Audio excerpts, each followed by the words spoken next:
awful. Be on that stuff. Right. Yeah, it's horrible to have to depend on My that. sister passed away from it. When I was like 4 years old, I drowned in a swimming pool. There's and I that died, lyric and in he there. saved my life. Just 2 weeks before his tragic demise, Aaron Carter performed in Winona, Minnesota. Now, Winona is in the spotlight, but for the wrong reasons. Carter, the singer and rapper who rose to fame ever since he was a teenager, had a morning performance at the Black Horse Bar and Grill on October 23rd. There were likely many spectators, but none could have known what they were seeing at the time, the last time he would set foot on a stage. How was Aaron Carter's last performance? What are the most hidden details about his last steps as a singer? Want more of the rumors about Aaron Carter's death and aftermath? For all types of celebrity news and pop culture, hit that subscribe button, like the video, and turn on notifications for Celebrity Pop. Carter passed away only 2 weeks later after that performance, even though he was at the height of his career 22 years ago in 2000 because of his cover of I Want Candy. His last show was in Winona.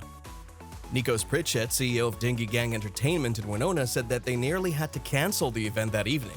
Pritchett set up a meeting between Carter and promoters from Thoroughbred alumni, confirming that this would be Carter's last show.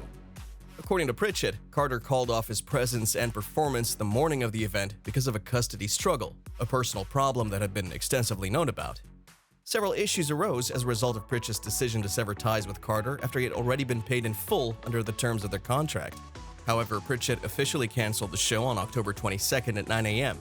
Once Pritchett found out at 4:45 that Carter planned to show up in Winona that evening as per the deal, the day's events took a rather odd turn. As per Pritchett, Carter boarded an aircraft at about 7:30 p.m. in order to get to his concert in time before it began at 9 o'clock. Around 9:30 p.m., Carter touched down in Minneapolis. At about 12:45 a.m. on the 22nd, he arrived in Winona.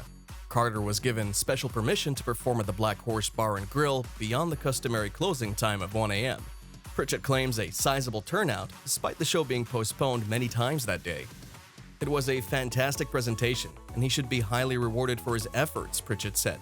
We had a wonderful evening. Carter was very friendly and grateful and took the time to shake hands and pose for pictures with his fans.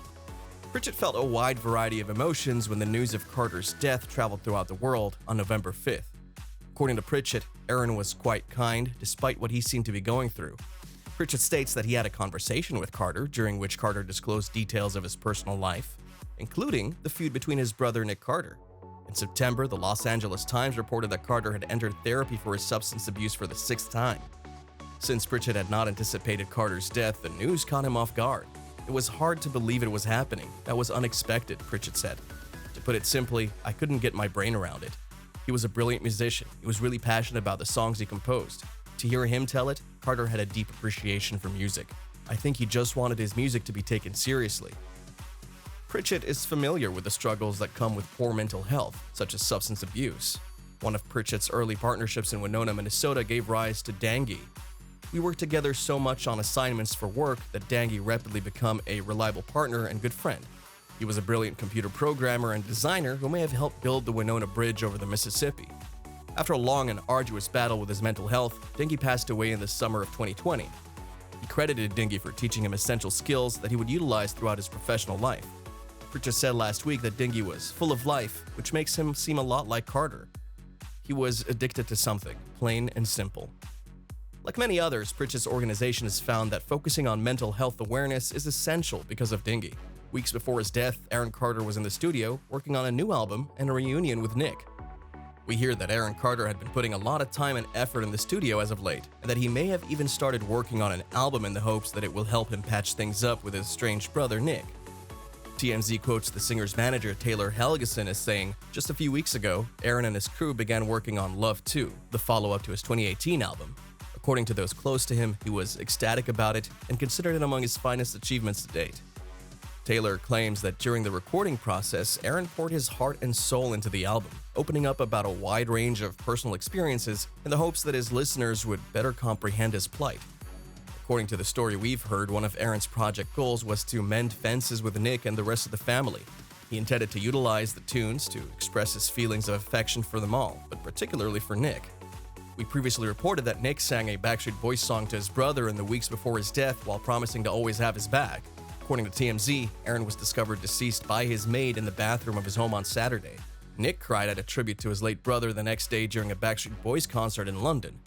If you were to sum up Aaron Carter's past year in one sentence, it would be this: he was driven by a need to get his career back.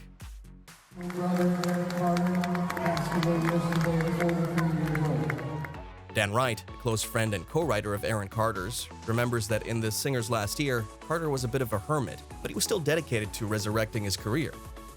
Wright, better known as 3D Friends, told Page Six that everything seemed normal in the months leading up to the release of Carter's new album Blacklisted on Monday, despite the tragic circumstances surrounding the singer's death on November 5th.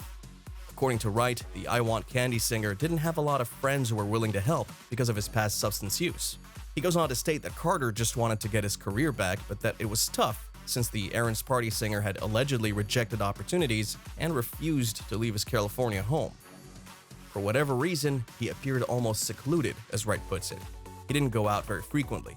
In reality, he never left Lancaster. His manager said that this was because he was a homebody, which meant that he just didn't have a lot of people who were willing to go to his house, stay with him, and help him create an album.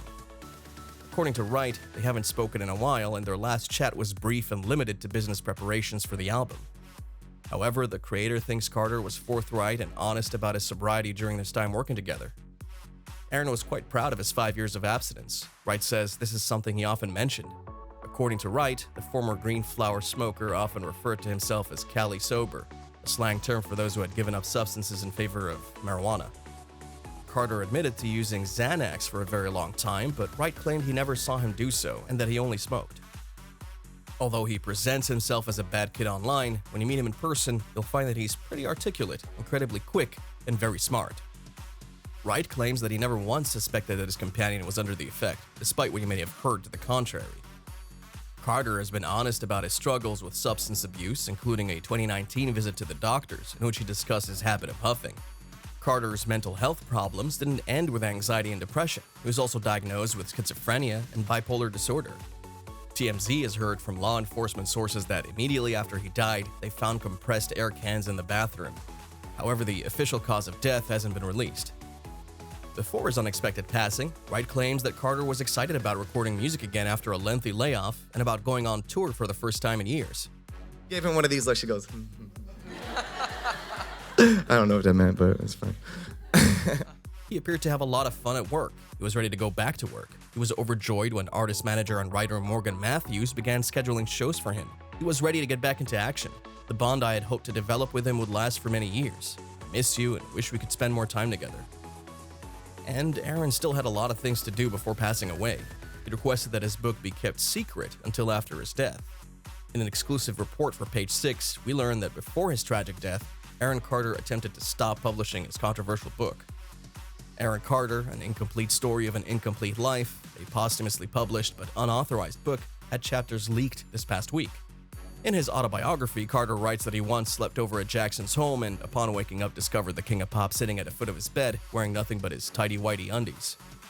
Michael was showing me around the property, his Neverland Ranch, and he hopped into the alligator pit.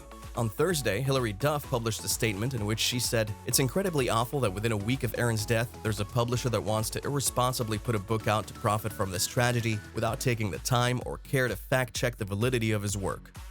It's a shame that the story of Aaron's life has been reduced to unproven sensationalism for profit." Would you read that unofficial memoir? Tell us in the comments. And for all types of celebrity news and pop culture, hit that subscribe button, like the video, and turn on notifications for Celebrity Pop.